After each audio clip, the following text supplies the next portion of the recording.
The great meeting hall of Nexus Prime buzzed with noise. Hundreds of alien beings filled the massive room, their voices mixing together in a sound that hurt human ears. Kim Tae-ho sat quietly in his small chair near the back. His dark suit looked plain next to the bright colors and strange shapes of the other delegates. Tae-ho was Earth's representative to the Galactic Coalition Council. He had been doing this job for 3 years now. In all that time, he had learned one important thing. It was better to watch and listen than to talk too much. The Coalition was old. Very old. Some of the alien races in this room had been traveling between stars for thousands of years before humans even learned to make fire. They never let anyone forget this fact. At the front of the hall, a tall blue creature with 6 arms stood up. This was Vextar, the speaker for the Althari people. His voice was deep and loud. "Fellow members of the Coalition," Vextar began, "we have found something new, something that could change everything we know about space travel." The room grew quiet. Even the floating gas clouds that called themselves the Ethereal Collective stopped their constant humming. Tae-ho leaned forward slightly, his pen ready to take notes. "In the void sector," Vextar continued, "our long-range sensors have found a massive energy reading. The signal is unlike anything we have seen before. It comes from deep inside the gravitational maze that has blocked our ships for 1,000 years." Excited whispers filled the room. The void sector was famous throughout the galaxy as a place where ships went to die. The space there was twisted and dangerous. Gravity pulled in impossible directions. Time moved strangely. No one had ever made it through to see what lay at the center. A creature that looked like a walking tree raised one of its branch arms. This was Counselor Yithra of the Verdani. Her voice sounded like wind through leaves. "What kind of energy signature?" she asked. "Our people are experts in natural energy patterns. We have never heard of anything like this." Vextar touched a control panel with one of his 6 hands. A hologram appeared above the center of the room. It showed a map of the void sector. At the very center, a bright red dot pulsed with light. "The energy reading is massive," Vextar explained. "It puts out more power than 10 of our largest stars. But it is not natural. The pattern shows it was made by someone with technology far beyond what any of us possess." The room exploded with noise. Every delegate seemed to be talking at once. Some were excited. Others were worried. A few looked scared. Admiral Zethkol of the Draknari warrior race slammed his metal fist on his desk. The sound echoed through the hall like thunder. His red eyes glowed as he spoke. "Impossible," he roared. "The Draknari have the strongest ships in the galaxy. We have tried to enter the void sector many times. Our best vessels were crushed like insects. If we cannot go there, no one can." A voice like singing crystals came from the Nexari section. These beings looked like living diamonds. Their speaker, Crystal Mind Velthon, sparkled as he talked. "Our reality-bending technology has also failed in that region," he admitted. "The gravitational forces there do not follow normal laws. They seem to have a mind of their own." Tae-ho wrote down everything he heard. His notebook was getting full of details about failed attempts to reach the void sector. Each alien race had tried using their best technology. Each had failed badly. The Hegemony Collective spoke next. They were cyborgs, part machine, part living being. Their representative was called Unit 779. This collective has sent 47 different probe designs into the void sector. Unit 779 said in a flat, electronic voice. "All were destroyed within the first barrier layer. Calculating probability of success for any known technology. 0.001%. High Arbiter Golmoth stood up at the main podium. He was the leader of the Coalition Council. His species, the Dominari, had been the first to create the alliance between star systems. He was over 600 years old and had more experience than anyone else in the room. "We have all heard the reports," Golmoth said. His voice was calm but powerful. "The void sector has defeated our best efforts for centuries. But this new energy reading changes everything. We must find a way to reach it. The knowledge waiting there could advance our civilization by thousands of years." Tae-ho raised his hand slowly. The movement was so small that most delegates did not notice. But Golmoth had sharp eyes. "Yes?" Golmoth said. "The human representative wishes to speak?" Every eye in the room turned to look at Tae-ho. He stood up slowly, his notebook in his hands. His voice was quiet and polite. "Honored delegates," he began. "I have been listening to your reports about the void sector. On Earth, our scientists have studied this region for many years. We believe we might have some ideas that could help. The silence that followed was thick and heavy. Then someone started to laugh. It was Admiral Zethkul. His deep, rumbling laughter filled the hall. The human thinks he can solve what we cannot, Zethkul said between laughs. Humans who could not even reach their own moon without help from other species. More laughter joined in.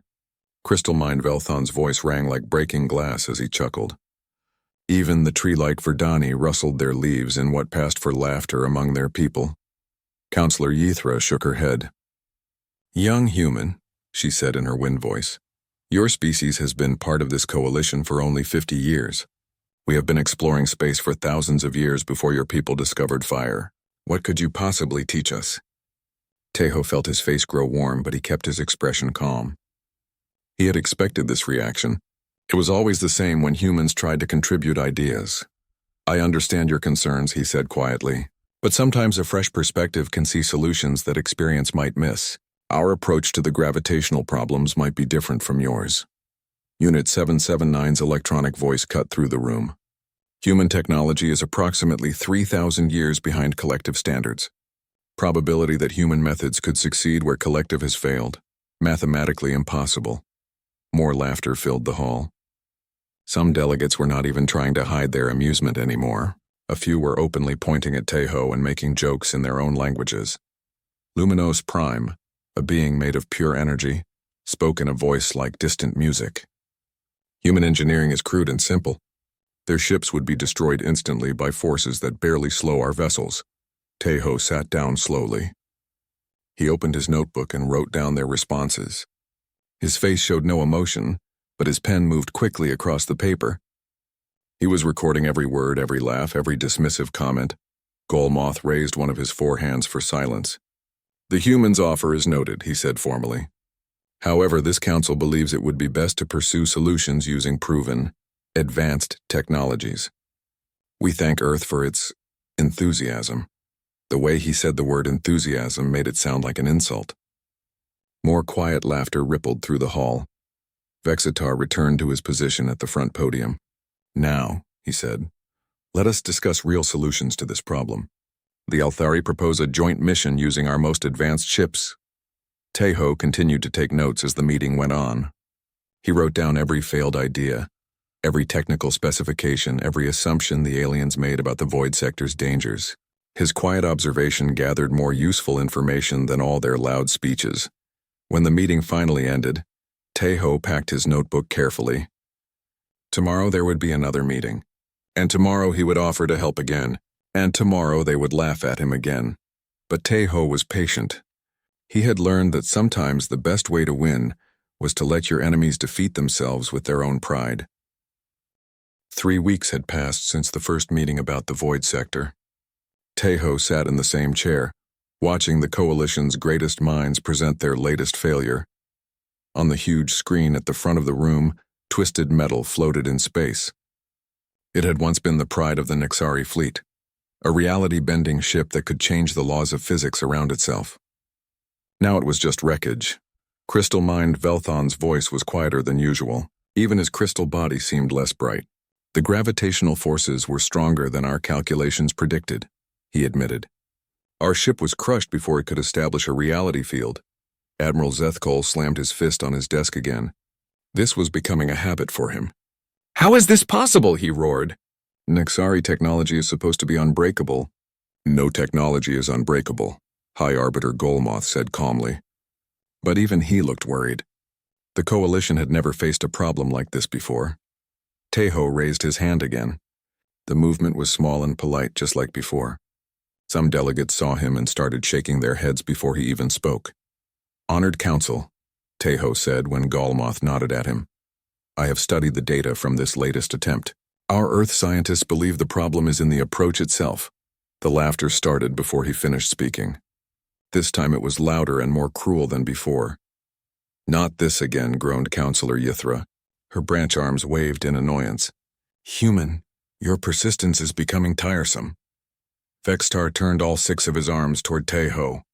What could humans possibly understand about reality manipulation?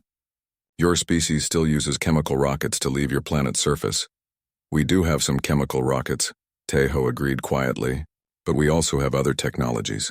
Sometimes simple solutions work better than complex ones. Unit 779's electronic voice cut through the room. Collective analysis shows human technology is inferior in all categories. Engines primitive. Shields barely functional. Weapons laughably weak. Computing power roughly equivalent to collective waste disposal systems. The insult hit harder than the cyborg probably intended. Several delegates laughed so hard they had to support themselves on their desks. The gas cloud beings of the ethereal collective made a sound like steam escaping from a broken pipe. Tejo's face stayed calm. He opened his notebook and wrote down the insult word for word.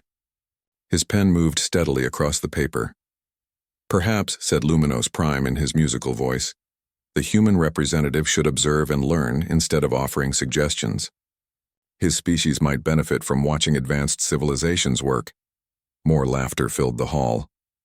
Some delegates were now openly making jokes about humans in their own languages. Tejo could not understand the words, but the meaning was clear from their tone and gestures. Admiral Zethkol stood up, his red eyes glowing brighter.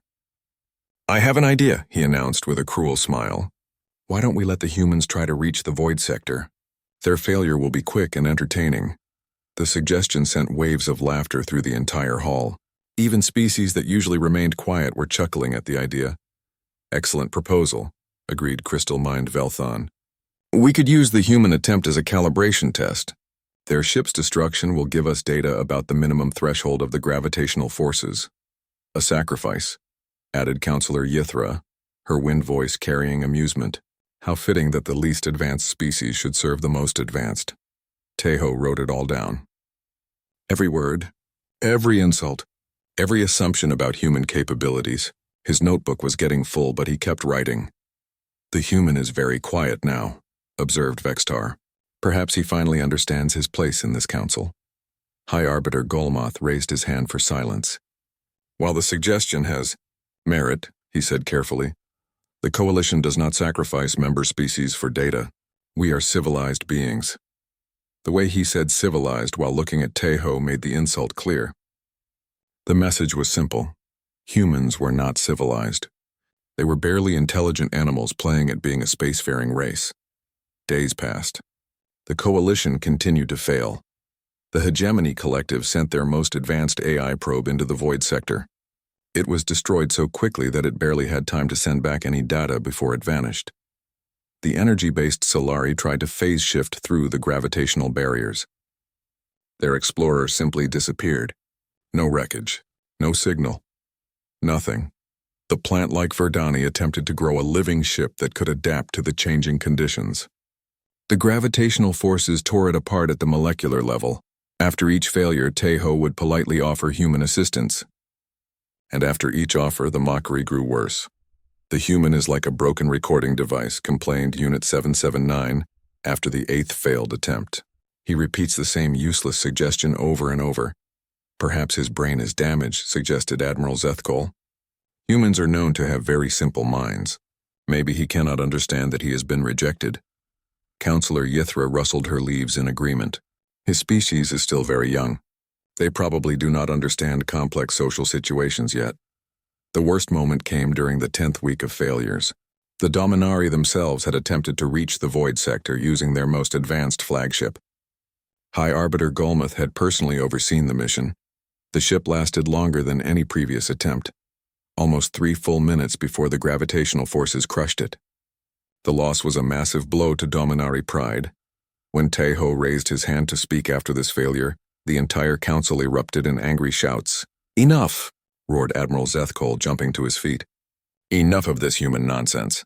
Can he not see that real civilizations are working here? His constant interruptions are disrupting our focus, agreed Crystal Mind Velthon. How can we solve this problem with primitive minds offering primitive suggestions? Vextar turned all 6 arms toward Tejo, his blue skin darkening with anger. Human, your species contributes nothing to this coalition. You take our technology, you use our trade routes, you benefit from our protection. What do you give back? Nothing but failed suggestions and wasted time. High Arbiter Golmoth's ancient face was hard as stone. The human representative will speak only when directly asked, he declared. This council has no more time for irrelevant input. The insults continued for almost an hour. Delegate after delegate stood up to express their frustration with human interference in coalition business. They questioned why humans had been allowed to join the coalition at all. Some suggested that Earth's membership should be reconsidered. Through it all, Taeho sat quietly. His pen never stopped moving. He recorded every word, every expression of contempt, every assumption about human intelligence and capability. When the session finally ended, other delegates filed out quickly. They were eager to escape the embarrassment of another failure. But their anger at Taeho seemed to make them feel better about their own shortcomings. Taeho remained in his seat until the hall was empty. Only then did he close his notebook and put away his pen. He had filled 3 notebooks now with detailed records of the coalition's failures and their treatment of humanity. That evening, Taeho sent a long, encrypted message to Earth. It contained technical data about every failed attempt to reach the void sector. It included detailed recordings of the gravitational readings, energy signatures, and destruction patterns. Most importantly, it contained his own analysis of what the coalition was doing wrong. The message also included something else, a complete record of how the coalition treated their human representative. Every insult, every dismissal, every expression of contempt for human intelligence and capability. On Earth, Director Park Soo-jin read Taeho's report with growing interest. The technical data was fascinating. The social dynamics were revealing. But most interesting of all were Taeho's quiet observations about the coalition's fundamental assumptions. They think bigger and more complex is always better, she told her assistant, Dr. Lee Min-ho. They approach every problem like a nail that needs a bigger hammer. What does Taeho recommend? Min-ho asked. Park Soo-jin smiled as she read the final section of the report. He thinks they're trying to fight the void sector's gravitational forces instead of working with them. Like trying to swim upstream instead of finding a way to go with the current. Can we do better? Maybe, Park Soo-jin said. But first, let's see how much more data Taeho can gather. The coalition seems determined to try every possible wrong approach. We might as well learn from their mistakes. Back on Nexus Prime, Taeho prepared for another day of meetings, failures, and mockery. He had fresh notebooks and a steady supply of pens. His quiet patience was gathering more useful intelligence than any spy could have collected. The coalition continued to see him as a nuisance. They had no idea that their dismissed human observer was methodically documenting their every weakness, failure, and blind spot. Their arrogance was making them careless with their secrets. Taeho smiled slightly as he walked to the meeting hall. Tomorrow would bring new failures and new insults. But it would also bring new data. And somewhere on Earth, human scientists were learning very valuable lessons about what not to do in the void sector. The morning of the 15th week brought news that shocked the entire coalition. High Arbiter Golmoth stood at the main podium, his ancient face showing more worry than anyone had ever seen before. Fellow delegates, he began, his voice heavy with concern, our continued failures in the void sector have created complications. The Great Hall was quieter than usual. Even Admiral Zethkol sat still, his red eyes focused on the speaker. 3 major trade alliances have questioned our technical competence, Golmoth continued. The Outer Rim Federation has suspended their technology sharing agreements. Tourism to Nexus Prime has dropped by 60%. Our reputation as the galaxy's leading scientific coalition is damaged. Murmurs of concern rippled through the assembled delegates. The coalition had never faced this kind of criticism before. They had always been seen as the smartest, most advanced beings in known space. Vextar stood up, his 6 arms moving nervously. Surely these are temporary setbacks, he said. Once we solve the void sector mystery, our reputation will be restored. Will we solve it? Asked Crystal Mind Velthon. His crystal body seemed dimmer than usual. We have failed 15 times. Each failure makes us look more incompetent. Unit 779's electronic voice was flat and emotionless as always. Collective analysis indicates reputation damage may be permanent if failures continue. Member species are questioning collective leadership capabilities. The meeting that followed was unlike any in coalition history. Instead of working together, the different species began blaming each other for the failures. Old rivalries and suspicions came to the surface. Admiral Zethkol accused the Nexari of providing faulty reality manipulation technology. Crystal Mind Velthon claimed the Draknari military approach was too crude for the delicate gravitational environment. The hegemony collective questioned everyone's competence except their own. Perhaps, suggested Counselor Yithra, with barely hidden anger, the problem is not our technology but our cooperation. Each species approaches this differently. We need unified leadership. Whose leadership? Demanded Admiral Zethkol. Yours? The Verdani have not even attempted a mission yet. At least we have not lost ships, Yithra shot back. The Draknari have destroyed more vessels than anyone else. The argument grew louder and more bitter. Delegates who had worked together for centuries were now questioning each other's abilities and motives. The Void Sector was not just defeating their technology, it was breaking apart their alliance. Through all of this, Teho sat quietly in his usual chair. He took notes as always, but he also watched the political dynamics with growing understanding. The coalition was fragmenting under pressure, revealing weaknesses that had been hidden for generations. When the arguing finally died down, High Arbiter Golmoth looked directly at Teho. His expression was not friendly. Since our advanced methods have encountered temporary difficulties, he said with barely controlled anger, perhaps it is time to consider alternative approaches. The hall grew silent. Everyone understood what Golmoth was suggesting. If the coalition's best technology could not solve the problem, maybe they should let their least advanced member try. When humans failed, and everyone expected them to fail quickly, it would make the coalition's own failures seem less embarrassing. An interesting proposal, agreed Vextar with a cruel smile. The human has been very eager to help. Perhaps we should give him the chance. It would be educational, added Unit 779. Observing human failure patterns might provide data useful for our own attempts. Teho stood up slowly. Every eye in the room turned to watch him. Some delegates looked amused. Others looked bored.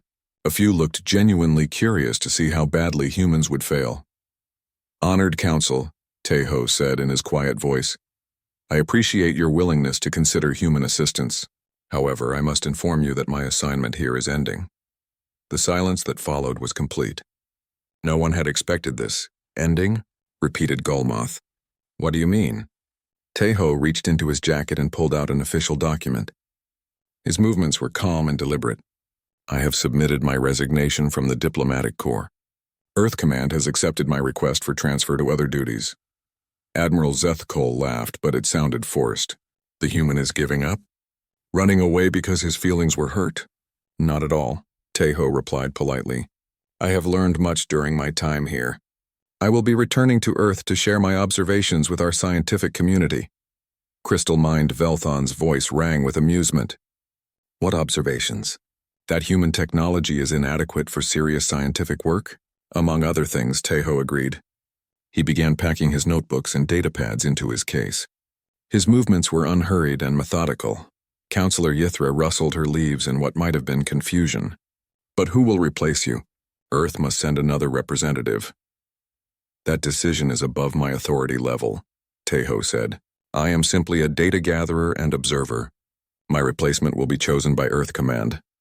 Vexitar stepped forward, his blue skin darkening. You cannot simply leave in the middle of this crisis. The coalition requires all members to participate in solving major problems. Teho finished packing and closed his case. When he looked up at the assembled delegates, his expression was perfectly calm. With respect, he said quietly, the coalition has made its position very clear. Human contributions are not wanted or needed. You have told me this many times and in many ways. I am simply accepting your judgment. High Arbiter Golmoth's four eyes narrowed. The human is being emotional. This is typical of primitive species. I am being logical, Teho corrected. You have demonstrated that you consider human input to be worthless and disruptive. The logical response is to stop providing input that is not wanted. But we were about to give you a chance, protested Admiral Zethkol. We were willing to let humans attempt the Void Sector mission. Teho smiled slightly. It was the first time most delegates had seen any emotion on his face. You were willing to watch humans fail for your entertainment, he said. There is a difference between cooperation and humiliation. Unit 779's voice was puzzled. Human logic appears flawed. Opportunity to attempt mission equals opportunity to prove human capabilities, or opportunity to confirm your assumptions about human inadequacy, Teho replied. Thank you, but we will pursue our own research in our own way. He picked up his case and walked toward the exit. His footsteps echoed in the silent hall. When he reached the door, he turned back one final time. "I thank the Coalition for the educational opportunity," he said formally. "I will convey your assessment of human capabilities to Earth Command. I am sure they will find your opinion interesting." The way he said interesting made several delegates shift uncomfortably in their seats. There was something in his tone that suggested he knew more than he was saying. "Good luck with your void sector research," Tejo added.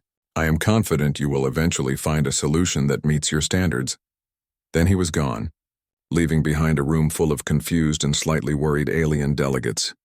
"Well," said Admiral Zethkol after a long silence, "at least we will not have to listen to his useless suggestions anymore." But his voice lacked its usual confidence. Something about the humans' calm departure felt wrong. There had been no anger, no threats, no emotional outburst. Just quiet professionalism and a subtle suggestion that Earth had plans of its own. High Arbiter Gullmoth called for a short recess. As delegates filed out to discuss the unexpected development, none of them noticed the small monitoring devices Tejo had left behind. His notebooks might be gone, but his data gathering would continue for a few more days. On his small transport ship, Tejo sent a final encrypted message to Earth. It contained everything he had learned about the Coalition's failures, their political weaknesses, and most importantly, their complete technical specifications for the Void Sector missions. "Mission complete," he typed. "Data package attached. The Coalition has provided comprehensive documentation of every approach that does not work. Our scientists now have a detailed map of their mistakes. Recommend immediate commencement of independent research program." As his ship left Nexus Prime's docking bay, Tejo looked back at the massive station one last time. Behind him, the galaxy's most advanced civilizations continued to struggle with a problem they could not solve. Ahead of him lay Earth, where human scientists were about to receive the most valuable intelligence package in their species' history. The Coalition had taught him many things during his stay. They had shown him their technology, their methods, their assumptions, and their blind spots. Most importantly, they had shown him exactly how not to approach the Void Sector. Tejo smiled as his ship jumped to faster-than-light speed. The Coalition thought they had gotten rid of a nuisance. They had no idea they had just handed their biggest advantage to the species they considered most primitive. Back on Nexus Prime, High Arbiter Gullmoth stared out at the stars and wondered why the humans' departure felt like the beginning of something, rather than the end. Director Park Soo-jin stood in the main control room of Earth's Space Research Center, studying the holographic display that filled the entire wall. The image showed the Void Sector in perfect detail, with red markers indicating every spot where Coalition ships had been destroyed. 15 failed attempts, she said to Dr. Lee Min-ho, who was reviewing data on his tablet, each one using a different approach, each one making the same basic mistake, which is, asked Dr. Choi So-young from her position at the science station. She was Earth's leading expert on gravitational physics, and she had been studying Tejo's data for weeks. "They're trying to overpower the gravitational forces instead of working with them," Park Soo-jin explained. "It's like trying to stop a river by building a wall across it. The pressure just builds up until everything breaks." Min-ho looked up from his tablet. "But their technology is thousands of years ahead of ours. How can we succeed where they failed?" Park Soo-jin smiled.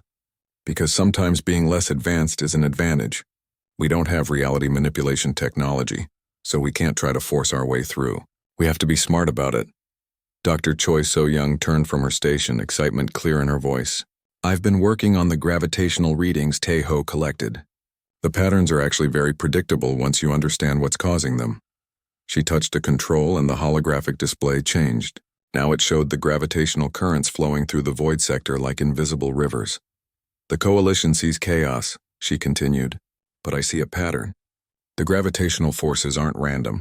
They're following quantum tunneling principles. If we can match our ship's quantum signature to the tunneling frequency, we ride the current instead of fighting it," Min-ho finished. "Like surfing instead of swimming."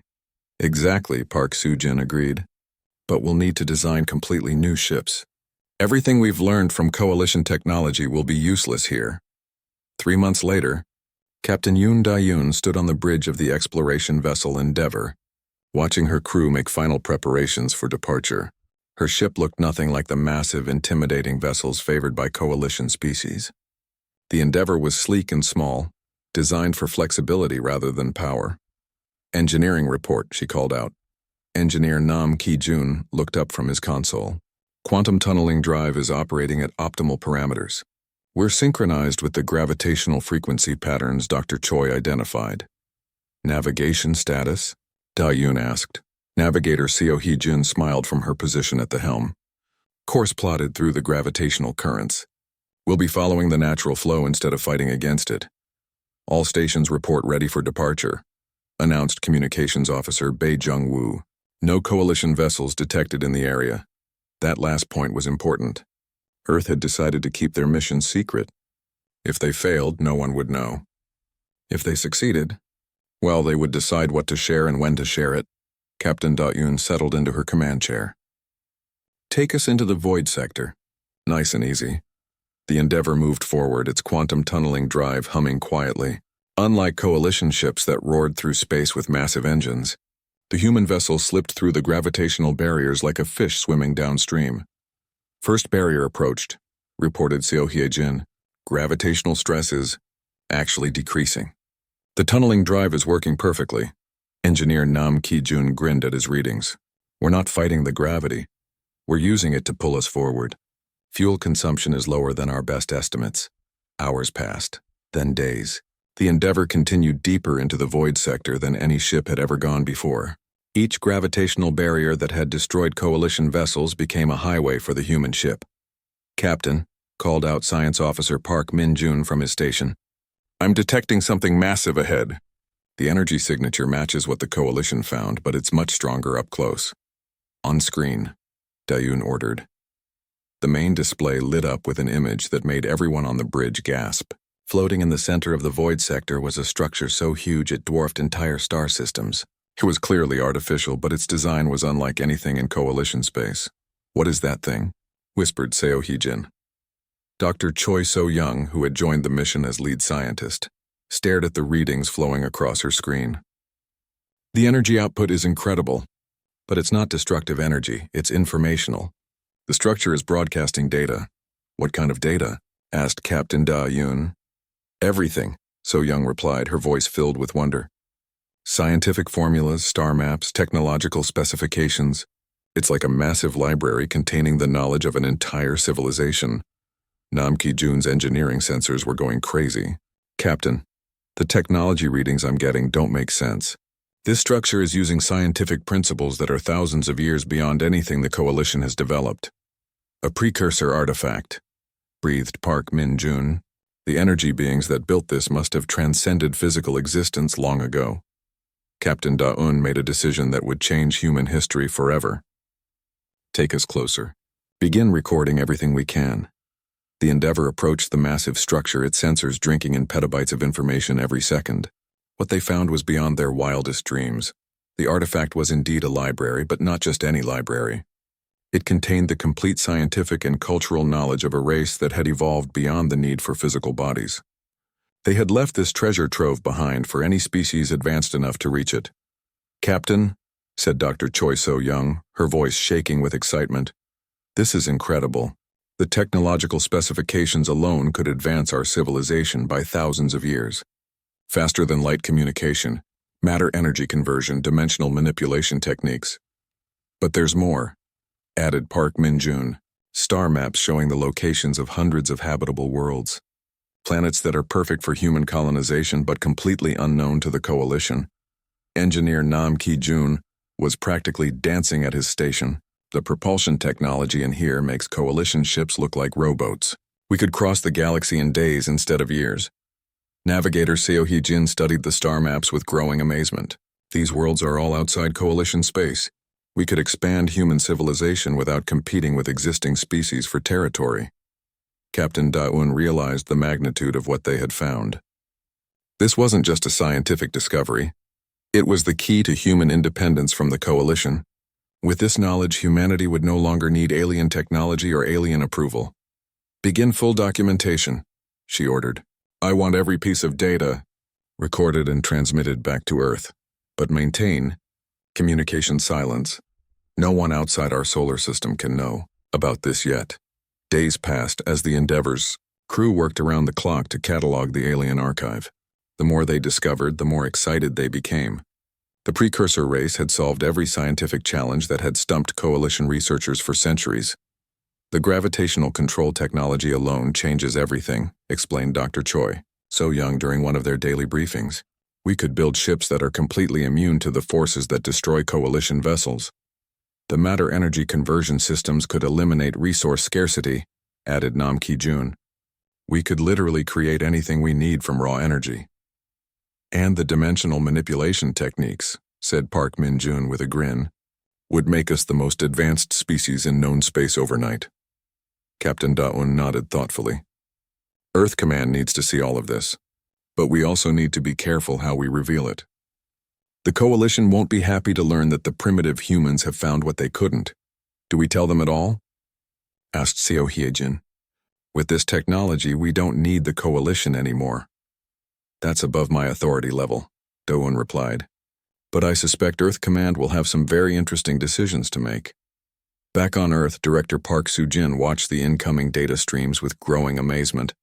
Every few hours brought new revelations that revolutionized human understanding of science and technology. Minho, she called to her assistant, get me a secure line to the Global Council. They need to see this immediately. The Coalition representatives are asking why Earth has been so quiet lately, Minho reported. They want to know if we're planning to send a replacement for Taeho. Park Soo-jin smiled. Tell them we're considering our options. That should keep them busy for a while. She turned back to the data displays, her mind racing with possibilities. The Coalition had dismissed humanity as too primitive to contribute anything meaningful to galactic civilization. Soon they would discover just how wrong they had been. The quiet human observer they had mocked and driven away had set in motion events that would reshape the balance of power in the galaxy. And the best part was, they had done it to themselves through their own arrogance and blind spots. In the Void sector, the Endeavor continued its work, gathering knowledge that would transform humanity from a junior member of galactic civilization to its most advanced species. The Coalition's greatest failure had become humanity's greatest triumph. Captain Da-yun looked out at the massive alien archive and smiled. The beings who had built this place would have approved of how humans had reached it, not through brute force or advanced technology. 6 months after Taeho's quiet departure from Nexus Prime, the Coalition Council received an unexpected message. It appeared on every delegate's personal communication device at exactly the same time, impossible to ignore or delete. The message was simple and polite, written in perfect diplomatic language. It came from Ambassador Jang Woo-sung, Earth's new representative to the galactic community. Honored members of the Coalition, the message began, humanity cordially invites you to attend a presentation of recent scientific discoveries. The event will take place at our new research station in the Void sector. Transportation will be provided for any delegates who wish to attend. High Arbiter Golmoth read the message 3 times before calling an emergency council session. Within hours, delegates were hurrying to Nexus Prime's main assembly hall, buzzing with confusion and curiosity. The Void sector? Admiral Zethkol roared when the council convened. Impossible. Humans don't have technology capable of surviving those gravitational forces. Crystal Mind Velthon's crystalline body flickered with nervous energy. Perhaps it is a mistake. Human navigation systems are known to be imprecise. Or it's a trap, suggested Counselor Yithra, her branch arms waving anxiously. Maybe the humans are trying to lure us into the Void sector to get revenge for their treatment here. Unit 779 processed the data with typical cyborg efficiency. Calculating probability that humans have established station in Void sector, 0.0001%. Message must contain error, but Vextar, the Althari delegate, looked thoughtful. The message came from an official diplomatic channel, and the invitation mentions specific coordinates. If this is a mistake, it's a very detailed one. High Arbiter Golmoth studied the message on his personal device. Something about its tone bothered him. The polite language was perfect, but there was an underlying confidence that he had never heard from human representatives before. We should investigate, he decided. If humans have truly reached the Void sector, we need to understand how. If they haven't, we need to understand what they're really planning. 3 days later, a coalition fleet approached the coordinates given in the human message. What they found there made their advanced sensors struggle to process the data. A massive human station floated serenely in the heart of the void sector, completely unaffected by the gravitational forces that had destroyed 15 coalition vessels. Smaller human ships moved around it with impossible grace, their movements perfectly synchronized with the chaotic gravity currents. "This cannot be real," whispered Admiral Zethkol from his flagship's bridge. His red eyes were wide with disbelief. The coalition fleet hung back at what they considered a safe distance, afraid to approach closer to the gravitational anomalies. But the human ships showed no such fear. One of them, sleek and small compared to coalition vessels, glided over to escort the alien fleet. "Welcome to Research Station Unity," came a calm voice over the communication channel. "This is Captain Yoon Da-un of the vessel Endeavor. We'll guide you to the station's docking facilities." "How?" demanded Crystal Mind Velthon. "How are your ships not being torn apart?" Captain Da-un's voice remained professionally pleasant. "We've learned to work with the gravitational currents rather than against them. Your vessels should be safe if you follow our exact route." The journey to the station was unlike anything the coalition delegates had ever experienced. They watched in amazement as the human escort ship danced through gravitational fields that should have crushed it instantly. Their own heavily shielded vessels struggled to maintain course even while following the human's path. Research Station Unity was even more impressive up close. It was clearly human in design, but incorporated technologies that the coalition had never seen before. Energy flowed in patterns that defied their understanding of physics. When the delegates finally docked and disembarked, they were greeted by Ambassador Zhang Wu-sung. He was older than Taeho had been, with gray hair and kind eyes that missed nothing. "Honored delegates," Zhang said with a slight bow. "Welcome to our research facility. I hope your journey was comfortable." "Comfortable?" sputtered Admiral Zethkol. "We nearly lost 3 ships to gravitational shears. How are you maintaining this station in such an environment?" "Practice," Zhang replied with a gentle smile, "and perhaps a different approach to the challenges involved." He led them through corridors that hummed with advanced technology. The delegates noticed that human crew members moved with casual confidence, showing no fear of their supposedly impossible environment. "This way to the main presentation hall," Zhang said, gesturing toward a large set of doors. "I think you'll find our discoveries quite interesting." The presentation hall was filled with holographic displays showing star maps, technical specifications, and scientific formulas that made even the coalition's greatest minds struggle to keep up. At the center of it all stood Dr. Choi So-young, Earth's lead scientist. "Honored delegates," she began. "6 months ago, humanity succeeded in reaching the center of the void sector. What we found there has revolutionized our understanding of physics, engineering, and galactic geography." She touched a control, and a massive hologram appeared above the assembled delegates. It showed the alien archive in all its impossible glory. "We discovered a repository of knowledge left behind by a precursor civilization," Dr. Choi continued. "Beings who transcended physical existence millions of years ago, leaving their accumulated wisdom for others to find." The silence in the hall was absolute. Every delegate stared at the hologram with expressions, ranging from wonder to disbelief to growing alarm. "The archive contains technological specifications that advance our capabilities far beyond current galactic standards," Dr. Choi explained. "Faster-than-light communication, matter-energy conversion, dimensional manipulation, and gravitational control." Vextar found his voice first. "How?" he demanded. "How did humans reach something that defeated our most advanced technology?" Ambassador Zhang stepped forward. "Our colleague Taeho gathered extensive data during his time at the Coalition Council. Your failed attempts provided us with a comprehensive map of approaches that don't work. We simply found a different way." "Impossible," declared Unit 779. "Human technology is inferior to collective systems by every measurable standard." Dr. Choi smiled. "Was inferior? That's no longer the case." She activated another display, showing technical specifications for human ships enhanced with precursor technology. The performance numbers made coalition vessels look primitive by comparison. High Arbiter Golmoth felt a cold dread growing in his ancient heart. "What do you want?" he asked quietly. "Want?" Ambassador Zhang looked genuinely puzzled. We want to share our discoveries, of course. The precursor civilization clearly intended their knowledge to benefit all intelligent species. Admiral Zethkol's red eyes narrowed suspiciously. What are your terms? Terms? Jang repeated. I'm not sure I understand. Crystal Mind Velthon's voice rang with desperate hope. You'll share this technology with the Coalition? All of it? Some of it, Yang agreed. Through standard trade agreements and scientific exchanges. We're particularly interested in cultural and artistic works from Coalition species. Counselor Yithra rustled her leaves nervously. But you must share the gravitational control technology. The Coalition needs it to reach the archive ourselves. Ambassador Jang's expression grew thoughtful. The archive is in unclaimed space. According to Coalition law, any species can stake claims to discoveries made through independent effort in such regions. The terrible realization hit the delegates like a physical blow. The humans weren't asking permission to keep their discovery. They were informing the Coalition that they had already claimed it legally. This is preposterous, roared Admiral Zethkol. Humans are a junior species. You can't simply claim superior technology.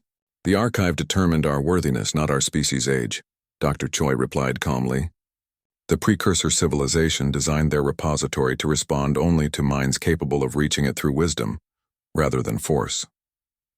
Vextar stepped forward, his 6 arms spread in a gesture of desperate diplomacy. Surely we can negotiate some arrangement. The Coalition has resources that humans need. Ambassador Jang nodded politely. Of course, we're always interested in fair trade, but the days of humanity being a junior partner in such arrangements are over. High Arbiter Golmoth understood the implications better than anyone. You're leaving the Coalition? Not leaving, Jang corrected. Renegotiating our relationship. Humanity is now willing to participate as an equal partner, or not at all. Unit 779's electronic voice was flat with shock. Coalition projections show human technological advancement impossible in such time frame. Your projections were based on the assumption that humans would remain dependent on Coalition technology, Dr. Choi pointed out. We found an independent source. The presentation continued for hours. The humans demonstrated technology after technology that made Coalition science look obsolete. Faster-than-light communication that worked instantly across galactic distances. Matter conversion that could create anything from pure energy. Ships that moved through impossible gravitational fields like they were empty space. With each revelation, the Coalition delegates sank deeper into stunned silence.